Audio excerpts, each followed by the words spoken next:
Okay, Assalamualaikum warahmatullahi wabarakatuh. Hai, saya Teacher Shah. So, hari ni saya nak ajar macam mana kita nak cari titik pusat yang kita nak cari pusat bagi putaran ataupun garisan bagi pantulan. Okey, dua ni student kadang-kadang careless. Bukan careless lah, dia pun tak dapat nak beza antara dua ni. Yang tu pantulan ke, yang tu putaran. Ada soalan yang macam confusing sikit, yang keliru sikit, mengelirukan dalam SPM. So dia tanya apakah transformasi yang digunakan. Jadi kita kena tahulah perbezaan antara pantulan dengan putaran dan macam mana kita nak buktikan benda tu. So bila kita cari titik, kalau kita lepas ni lah saya akan ajar macam mana. Kalau kita dapat titik, kita akan dapat tu sebagai putaran lah. Kalau kita tak dapat titik, kita dapat garisan, tu kita panggil sebagai pantulan lah. So yang ni memudahkan kita nak tahu transformasi apa yang digunakan. Okay, so kita nak tengok perbezaan.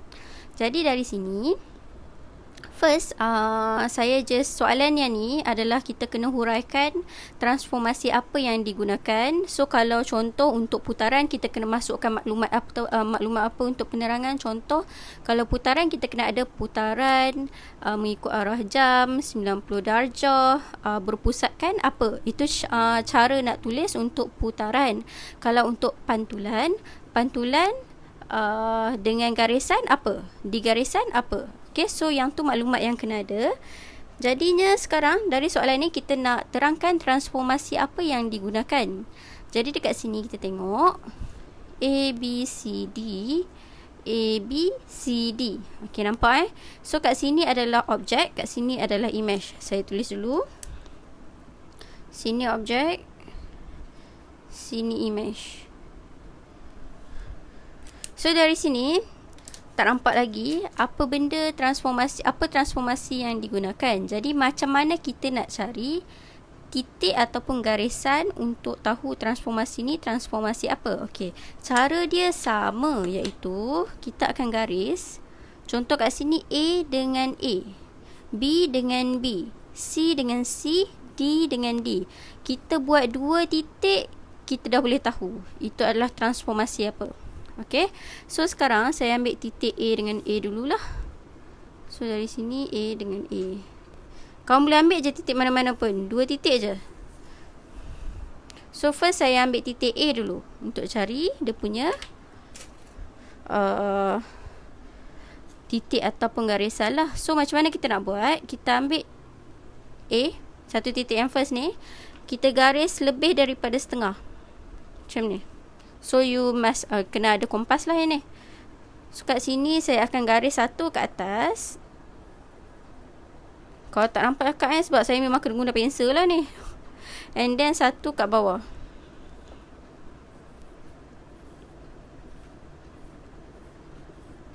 Okay, and then saya buat lagi untuk titik yang satu lagi, sambungan dia atas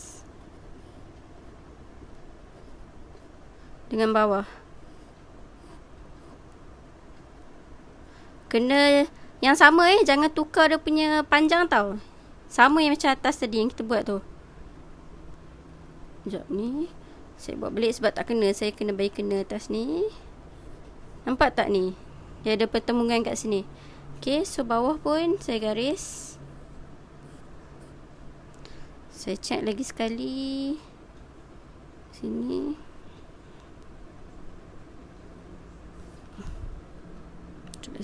Kat sini. Okey. So saya tanda sini dengan sini. Jadi saya garis dengan pen senang sikit nampak. Jadi dekat sini, dari sini sampai sini.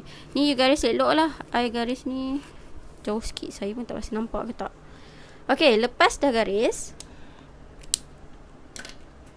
saya akan padam yang biasa-biasa ni. Kenapa? Sebab saya tak nak keliru nanti untuk buat satu lagi line. Okay, so saya padam. Kalau kamu tak nak padam, kamu dah biasa, tak apa, tak payah padam. Saya buat macam ni, saya nak ajar yang tak reti langsung ni. So nanti takut dia keliru, so saya padam. Alright, lepas dah padam, tadi saya ambil yang A kan. Ni contoh saya ambil yang Jauh sikit saya ambil B. Okay, so ni memang kena lukis besar lah nanti. So B, saya garis B dengan B pula. B dengan B. So objek dengan image.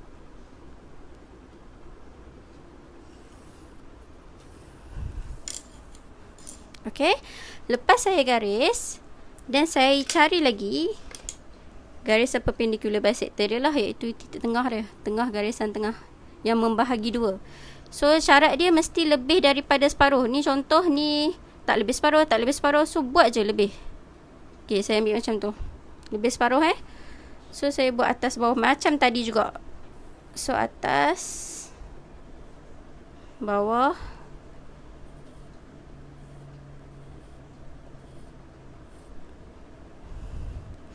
and then B. Allah Akbar. So sikit nak buat ni. Bukan susah, sebab saya punya licin. A, B. Okay, so lepas tu saya tanda macam tadi yang bertembung ni, dan saya garis dengan pen lah, senang sikit nak nampak. So ni dengan ni.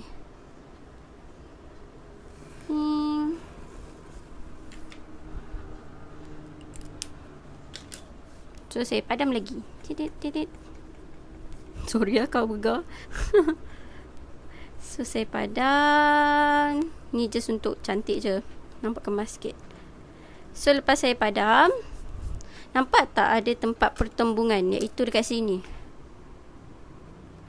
So dekat sini kita tahu kita dapat satu titik yang sama antara dua garisan ni. Kalau kamu buat untuk C dengan D pun, kamu akan dapat nanti kat sini pertembungan dia. Sepatutnya macam tu lah.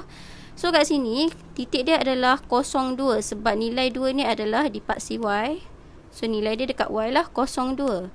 Jadi dari sini kita tahu dia adalah putaran. Kenapa saya kata putaran? Sebab kita dapat titik pertembungan di antara line. Okay, kalau pantulan, kita akan dapat satu garisan, semua kena dapat garisan. Dia tak akan dapat titik pertembungan macam ni. Itu yang membezakan di antara pantulan dengan putaran. Putaran kita akan dapat titik, pantulan kita akan dapat garisan. Okey, nanti kita buat soalan pantulan.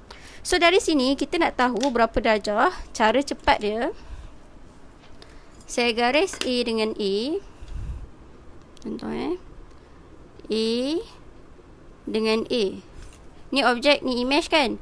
Jadi nak check berapa degree, kalau dari sini kita nampak garis lurus 180 lah.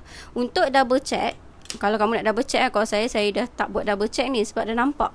So 180 kamu boleh check kat sini. Tengok kamu nampak tak yang ni, line ni? Ni line kosong kan, kosong. Dan kat sini ada yang macam T kat sini kecil kan. Kita kena letak kat sini kosong-kosong, titik dia punya center. So saya letak 02 dekat situ.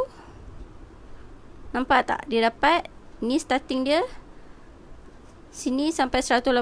Kosong sampai 180. So 180 degree. Kalau tak check pun tak apa, memang sebab straight line ialah 180 lah. Jadi penerangan dia kat sini untuk transformasi ni adalah putaran 180 degree berpusatkan 02. Ni dia punya jawapan. Okay, so ini soalan yang pertama. Kena ingat kita pilih dua titik je. Kalau contoh tadi saya ambil A dengan B. So A saya dapat garisan ni, B saya dapat garisan ni, dan saya tengok pertembungan. Kita dapat pertembungan iaitu titik. Titik ni adalah titik pusat, iaitu center lah bagi putaran ni. Okay, ini adalah untuk soalan yang pertama. Soalan yang kedua, mana soalan? Okay ni. Okay, dekat sini tengok soalan dia. Dia kata diagram above, diagram ni, lukisan ni adalah shape K ni adalah image, shape J ni adalah objek. So saya tulis siap-siap kat sini. K ni adalah image, J ni adalah objek. So dia tak bagi pun titik A, B, C, D. Dia tak tulis apa-apa. Jadi saya buat sendirilah, senang nak faham. A, B, C, D. So kita tengok kat sini, C, D, A, B. Okay. So dari sini kita boleh buat macam tadi juga. Cara dia sama, cuma yang membezakannya tadi kita akan dapat titik, yang ni kita akan dapat line. Macam mana nak tengok? Sekejap saya tunjuk So cara dia sama, kita gariskan C dengan C. Saya ambil titik yang depan lah, senang sikit. So dari sini kita buat macam tadi, which is yang ni saya buat lebih daripada separuh. Okay, so lebih kurang kat sini lah. Saya pun buat macam tadi, atas sikit, bawah sikit. Allah Akbar. Dia tak boleh gerak, dia kena sama. Kotak nanti dapat tak betul. Tengok saya dah dapat sebab ni saya gerak dia. Okay, so bawah pun kat sini. Lepas tu kat sini pula, kat sini, kat sini. Okay, so kat sini garisan saya tanda sini sampai sini. Lebih kurang yang ni.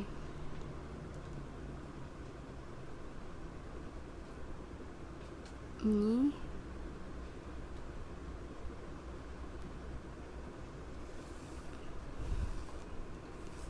saya patut buat dengan pen lah kan garis ni. Senang nanti saya nak padam yang lain.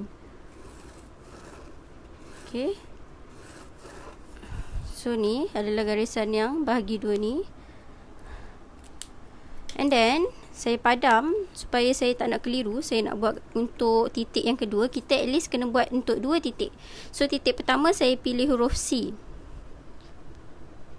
Untuk yang kedua, sudah.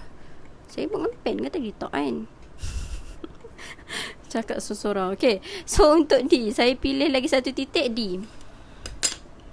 Okay, so untuk titik D, garis ni buat yang sama juga, iaitu lebih daripada separuh. Sini lebih dari separuh. Dan jangan gerak tau, kena sama nanti kanan kiri. So saya garis sini atas sikit. Ya Allah, kalau dia kecil dia mencabar sikit nak buat garisan ni. Okay, so atas, bawah, and then belah D ni pula ada duduk. Atas, bawah. Okay, so saya tanda kat sini, titik dia kat sini, kat sini. Which is kalau garis, saya akan dapat line yang sama, iaitu kat sini dan kat sini. Nampak tak line dia sama? So bila dapat line yang sama, kita kata ini adalah pantulan sebab dia pantul menggunakan garisan yang sama. Kalau untuk bulatan tadi, bulatan pula, kalau untuk putaran tadi, nampak tak? Dia dapat garisan yang berbeza. Dia dapat yang ni, dia dapat yang ni. Dia takkan dapat sama garis. Kalau saya ambil 2 titik tadi, dia dapat 2 yang berbeza. That's why kita dapat satu pertembungan yang tu akan jadi titik pusat dia, titik center dia. Kalau yang ni, dia dapat line yang sama. Kamu buat A, B, C, D, 4-4 ni akan dapat line ni. Okay, so saya buat line ni A, B lah. Senang sikit nak buat penerangan bagi transformasi ni. Jadi penerangan untuk transformasi ni adalah nanti adalah pantulan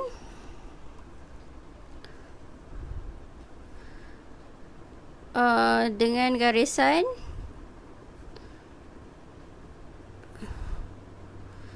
A, B. So ni jawapan dia.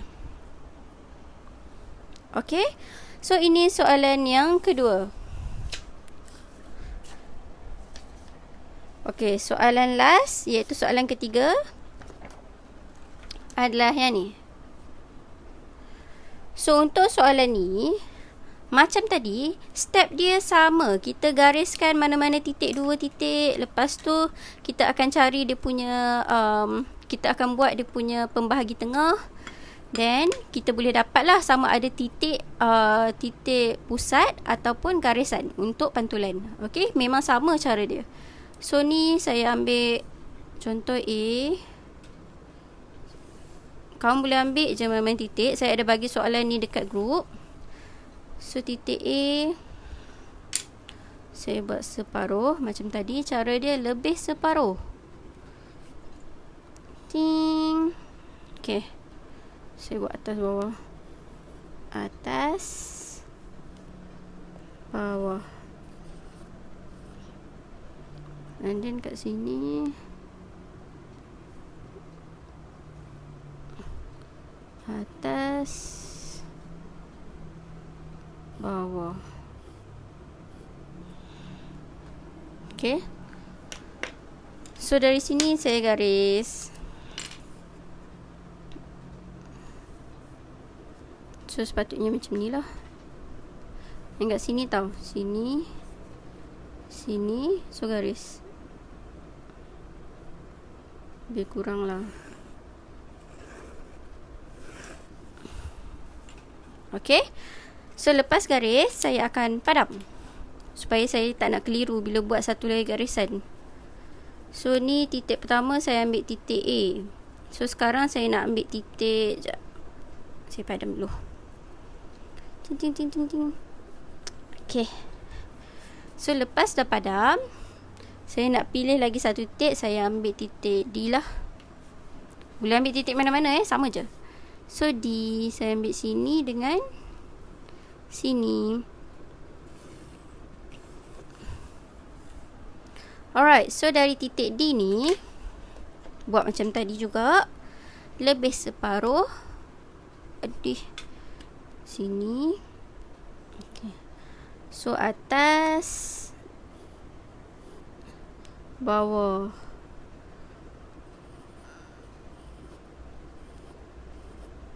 And then lagi satu belah D. Atas bawah.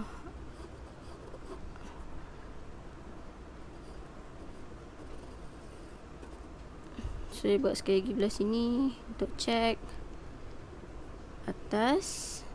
So bawah. Betul lah kat sini. So titik A dapat kat sini. And then atas dia kat sini. Jadi saya garis je. Garis saya guna pen. So garis dari sini sampailah mana tadi titik dah kat situ. Lebih kurang kat sini kan. Okay. So lebih kurang dapat kat sini lah pertemuan dia.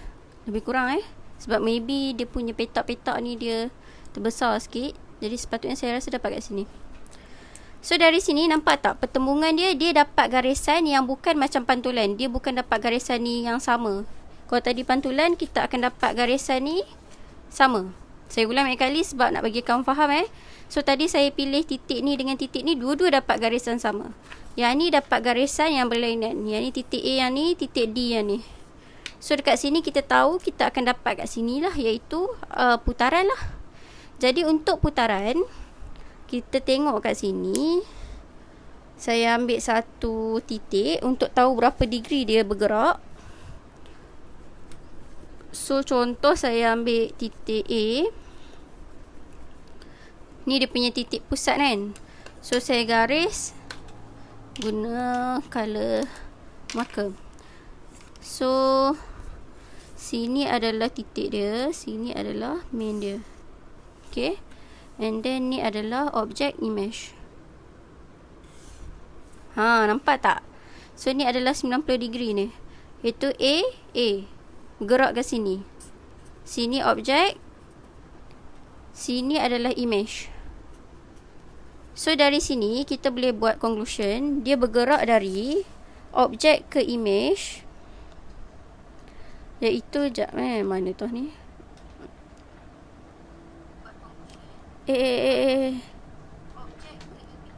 Sini objek ke image. So kat sini adalah dia bergerak ke sini kan. Ke sini adalah lawan arah jam. Lawan arah jam. Okay. So kita boleh buat conclusion dekat sini adalah, saya tulis tepi ni, putaran 90 degree lawan arah jam, berpusatkan, ni titik dia adalah -1, -1. Okay, so dari sini kalau you tak pasti ini adalah 90 darjah ke apa, sekejap mana dia ni. Okay, so kalau kamu tak pasti kat sini dia berputar berapa darjah, kamu boleh ambil je protractor. So kat sini center, kamu ukur center ni, kamu akan tengok garisan permulaan dia adalah di objek, garisan akhir dia adalah image, dan kamu kena start titik dia pusat ni dekat bahagian T ni. Ni T ni. Okay, 0, 0. Then dapat, nampak tak sini 90 darjah? 0, 90. Okay. So, sampai situ sahaja untuk hari ni, iaitu kita nak cari pusat, perbezaan untuk cari pusat bagi putaran dan garisan untuk pantulan lah. Jadi next week insya-Allah saya akan buat soalan pasil untuk transformation.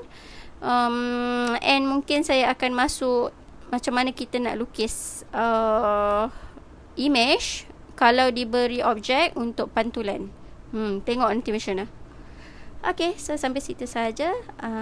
Okay, bye. Assalamualaikum.